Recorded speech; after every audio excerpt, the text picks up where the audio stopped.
Do lado esquerdo, eu tenho uma região onde há um campo elétrico uniforme, horizontal, sentido para a direita. Esse campo elétrico ele pode ser alterado pelo cursor aqui no canto inferior. Então, eu consigo alterar a direção desse campo elétrico, assim como a sua intensidade. Eu vou colocar aqui inicialmente esse campo elétrico como sendo aproximadamente horizontal e sentido para a direita. Quando eu faço isso, da mesma forma como nós estudamos em aulas anteriores, é como se eu tivesse uma placa positiva desse lado e uma placa negativa desse outro lado. O que eu posso fazer? Eu consigo adicionar cargas elétricas aqui dentro. Então, eu posso adicionar, nesse caso, uma carga 1 positivo. Nesse caso, nós não temos a unidade de medida. E eu posso adicionar também essa carga possuindo uma certa massa. Nesse caso, eu vou colocar como sendo 1 também, sem a dimensão dada. Quando eu adiciono esse corpo nessa região, percebo o que acontece com ele. Ele se movimenta da esquerda para a direita. Então, vou colocar ele bem aqui no centro do nosso movimento. Aqui eu estou segurando com o mouse, ele está em repouso. Quando eu solto, esse corpo vai se movimentar para a direita. Se ele se movimenta, é porque é realizado o trabalho sobre ele. Relembrando, essa carga que nós colocamos aqui é uma carga positiva. Se ela é uma carga positiva, que é o quê? Eu tenho que o campo elétrico ele está apontando para a direita, de acordo com o nosso cursor. Se o campo elétrico aponta para a direita e a carga também é positiva, então nós temos que ele vai sofrer uma força elétrica na mesma direção e sentido da força, que é o que acontece. Por isso que esse corpo, quando eu solto ele, ele se movimenta para a direita. É realizado um trabalho sobre ele. Se eu assumir que a distância entre essa placa esquerda e essa placa direita vale d, podemos calcular o trabalho realizado pela força do seguinte modo, como nós já vimos na aula, né?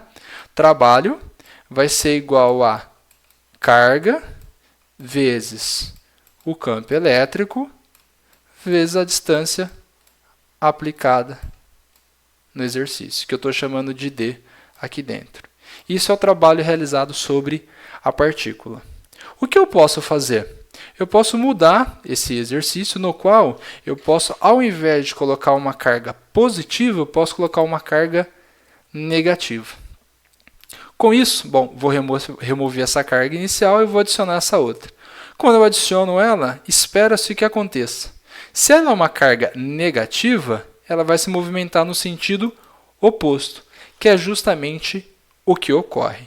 Por quê? Relembrando, como a carga de teste, essa carga que eu estou colocando, ela é negativa, se eu tenho o campo elétrico apontando para a direita, a força elétrica vai estar no sentido oposto, porque a carga é negativa. Então, ela sofre uma força no sentido oposto e ela se movimenta para a esquerda. Perceba que o tipo de movimento descrito por ela é um movimento acelerado.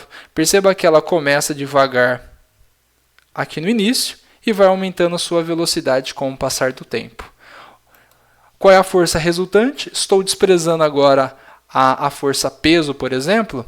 Então seria o seguinte, a força elétrica sobre essa partícula Fe é igual à força resultante. Então, módulo da carga, né? Módulo do campo elétrico vai ser igual a massa vezes a aceleração que esse corpo tem. Podemos fazer o seguinte, a aceleração é inversamente proporcional à massa. Então, eu posso mexer o seguinte, ao invés de colocar uma massa de 1, posso colocar uma massa de 50. Se eu colocar uma massa de 50, o que espera é que, nesse caso, seja mais difícil dela se movimentar. Vou colocar ela aqui embaixo para ficar visível. Quando eu dou play, perceba a dificuldade que essa partícula tem de se movimentar. Ela está muito lenta. Por quê? A aceleração desse corpo é muito baixa, porque eu aumentei a massa. Eu passo a massa dividindo aqui, então massa e aceleração ficará inversamente proporcional. Eu aumentei a massa, portanto, eu diminuí a aceleração desse corpo.